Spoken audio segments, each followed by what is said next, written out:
Assalamualaikum warahmatullahi wabarakatuh, sahabat Al-Quran. Semoga Allah memuliakan. Baik, seperti biasa saya ingin membaca pertanyaan dari salah seorang penonton atau pemirsa. Ini ada pertanyaan menarik nih pertanyaannya. Izin bertanya, kenapa Al-Quran diturunkan secara berangsur-angsur? Ya, baik. Ini pertanyaan yang bagus.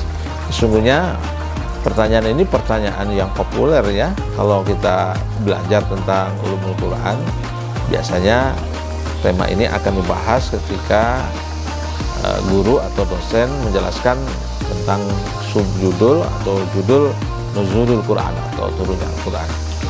Baik para sahabat Al-Quran, memang betul ya, Al-Quran tidak diturunkan kepada Nabi secara sekaligus atau jumlatan wahidatan. Juga pernah ada sekelompok orang yang bertanya ya, kenapa Al-Quran tidak diturunkan secara sekaligus kepada Nabi, tapi diturunkan secara berangsur-angsur dalam tempo. Ada yang mencatat kurang lebih sesuai dengan perjalanan dakwah Rasul 22 tahun, 2 bulan, 22 hari atau kurang lebih 23 tahun ya, atau 22-23 tahun ya. Ada yang turun di Mekah, ada yang turun di Madinah, ada yang turun di antara Mekah dan Madinah, mengikuti perjalanan dakwah Rasulullah SAW ya. Terkadang Al-Quran turun dalam satu surat secara sekaligus, terkadang hanya sekelompok ayat ya, bahkan terkadang juga ada beberapa ayat saja. Seperti itu karakternya ya, Al-Quran diturunkan pada Nabi Muhammad SAW dalam kurang lebih dalam waktu atau kurun 23 tahun atau 22-23 tahun ya. Lalu kira-kira apa hikmahnya atau alasannya kenapa Al-Quran diturunkan secara berangsur-angsur atau tidak diturunkan secara sekaligus? Para sahabat yang dimuliakan oleh Allah Subhanahu wa taala, di antara hikmahnya adalah Al-Quran, turunnya Al-Quran itu memperkuat semangat dakwahnya Rasulullah SAW ya.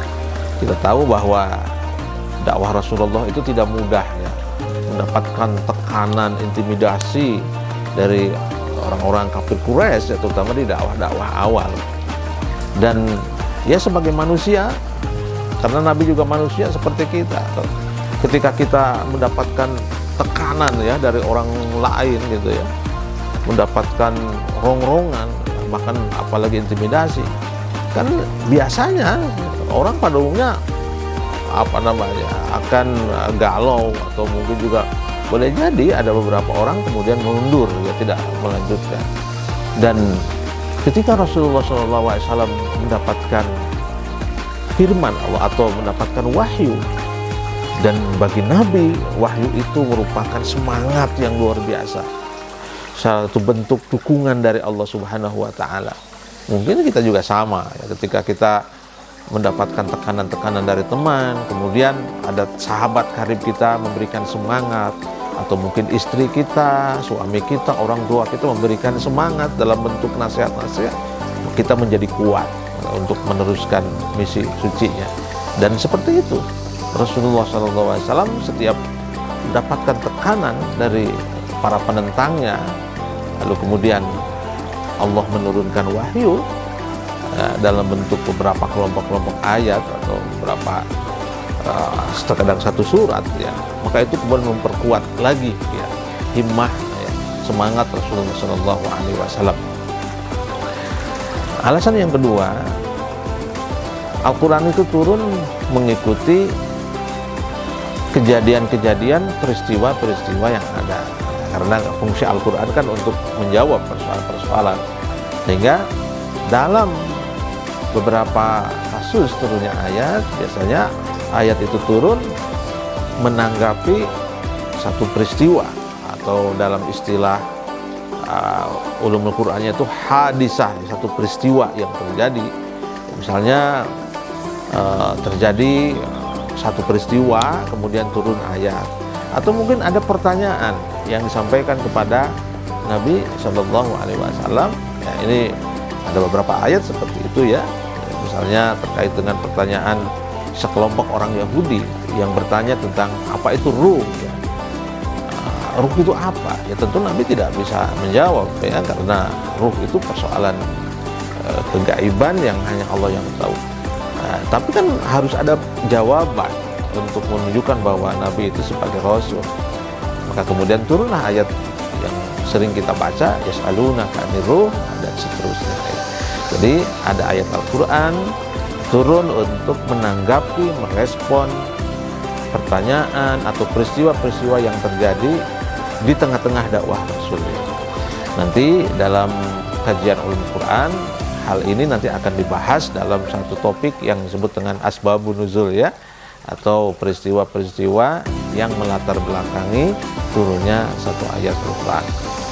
Kemudian alasan berikutnya, alasan atau hikmah yang ketiga kenapa Al-Quran diturunkan secara berangsur-angsur, itu supaya lebih mudah diterima dan lebih mudah diamalkan, untuk lebih mudah diimplementasikan.